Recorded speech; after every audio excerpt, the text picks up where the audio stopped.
বেলজিয়ামের বিপক্ষে ম্যাচ সেরা খেলোয়াড় হয়েছেন নাবিল ইয়ামাল। এ ম্যাচে গোল না পেলেও পুরো ম্যাচে তার পারফরমেন্স ছিল সবচেয়ে নজরকাড়া। তবে ম্যাচ শেষে স্পেন যখন 2-1 গোলের ব্যবধানে জয় পেয়েছে, ঠিক সেই মুহূর্তে দেখা যায় বড় স্ক্রিনে এক পিচ্চি খুদে সমর্থক স্পেনের জার্সি পরে গ্যালারিতে গলা ফাটাচ্ছেন, বিভিন্ন অঙ্গিভঙ্গি করছেন। আর সেটা দেখে মুচকি মুচকি হাসছিলেন নাবিল ইয়ামাল। পরে জানা যায় এটা আর কেউ নয়, এই খুদে শিশু নাবিল ইয়ামালের ছোট ভাই। হ্যাঁ দর্শক, বেলজিয়ামের বিপক্ষে ম্যাচ শেষ হতেই স্টেডিয়ামের বড় পর্দায় দেখা যায় ছোট্ট কেইনকে, আর তাতে ভাইকে দেখেই মুচকি হাসছিলেন নাবিল ইয়ামাল। বিশেষ করে তার কিউট কিউট অঙ্গিভঙ্গি ব্যাপকভাবে হাসাচ্ছিল ধারাভাষ্যকরদের পর্যন্ত। ছোট ভাইয়ের প্রতি লামিন ইয়ামালের ভালোবাসা নতুন নয়, 2024 ইউরোর পর থেকেই প্রায় তাকে ইয়ামালের পাশে দেখা যায়। বার্সেলোনার ম্যাচ হোক কিংবা বিদেশের কোনো আনুষ্ঠানিক ম্যাচ, কেইন যেন সবসময় বড় ভাই লামিন ইয়ামালের সঙ্গী।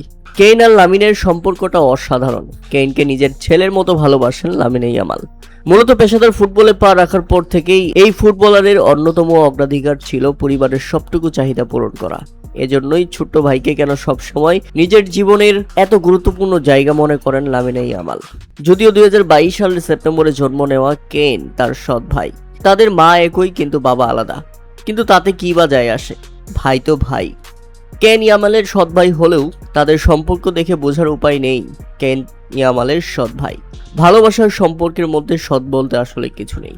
এদিকে বেলজিয়ামের বিপক্ষে ম্যাচ সেরা খেলোয়াড় হয়েছেন লামিন ইয়ামাল। ম্যাচ শেষে নিয়েছেন মদের লোগো ছাড়া ম্যান অব দ্য ম্যাচ পুরস্কারটাও।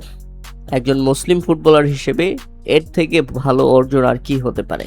গোল না পেলেও স্পেনের প্রত্যেকটা ম্যাচেই অবদান রাখছেন লামিন ইয়ামাল। টুর্নামেন্টে এমবাপ্পে হাল্যান্ডের মতো অতটা লাইমলাইটে না আসলেও নীরবে নিজের কাজটা ঠিকই করে যাচ্ছেন লামিন ইয়ামাল। মূলত স্পেনের প্রতিটি আক্রমণে তিনি ভিট রাইট উইং করে তুলছেন এবং প্রতিপক্ষ দলকে ব্যাপকভাবে চাপে রাখছেন। প্রত্যেকটা ম্যাচেই খুব ইফেক্টিভ লামিন ইয়ামাল। মাঠের বাইরেও দায়িত্বশীল পরিচয় দিচ্ছেন তিনি। প্রত্যেকটা ম্যাচ শেষেই সৃষ্টিকর্তাকে স্মরণ করা, ম্যাচের আগে মোনাজাত ধরে ম্যাচ খেলতে নামা, পরিবারকে পাশে রেখে ছোট ভাইকে সবসময় আগলে রাখা, লামিন ইয়ামাল যেন পুরো বিশ্বের কাছে এবার প্রশংসিত।